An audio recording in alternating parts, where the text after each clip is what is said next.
Everyone that I see at the VA, I always tell them, hey, if you're not in the music therapy program, you need to get into it and check it out. And it's not just about playing instruments. It's a different way of really going through therapy and looking at your health care. Me, before therapy, I stayed at home. I went nowhere. Even when I first started up until about a year ago, my singing, you could barely hear me, even with the mic turned up all the way. I just didn't have that self-confidence. I wanted to be alone. The person I was before the music therapy was very disheartening. I'm a Army veteran, 23 years. I received a brain injury, broke my neck and my back in December of 2010. I was told by doctors that I would not be able to learn anything new. I managed to learn to walk again, talk, and eat. And they told me that that would be about the extent of it.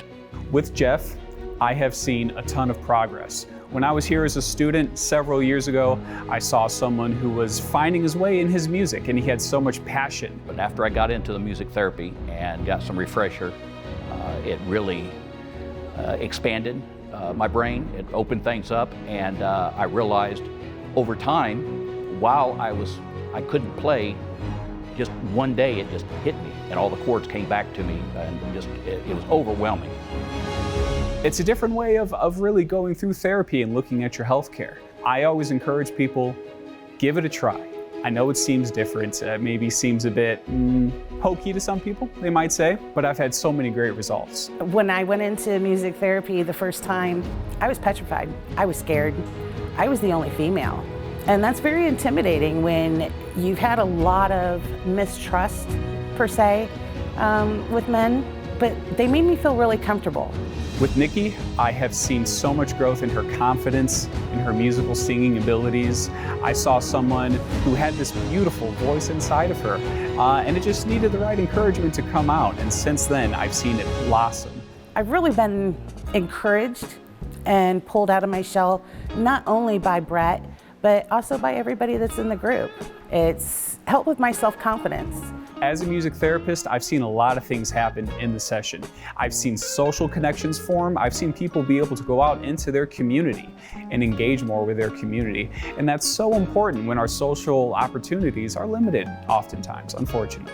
It's helped me with multiple things. I'm able to go outside and not have to take my anxiety medicine. The music therapy has helped me in many ways.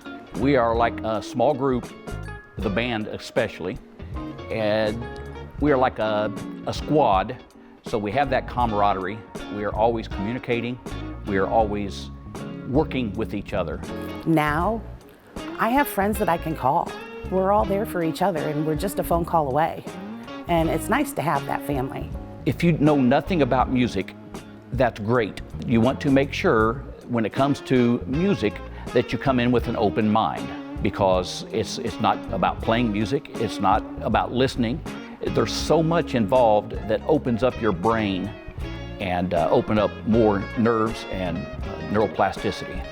Now the great thing is, you don't have to have any musical talent to be able to engage in music therapy. Same with art therapy and artistic talents. Music is important to all of us. It holds a place in our life. There's power and potential in music. Enjoy National Creative Arts Therapy Week. I hope you enjoy music from Section 8.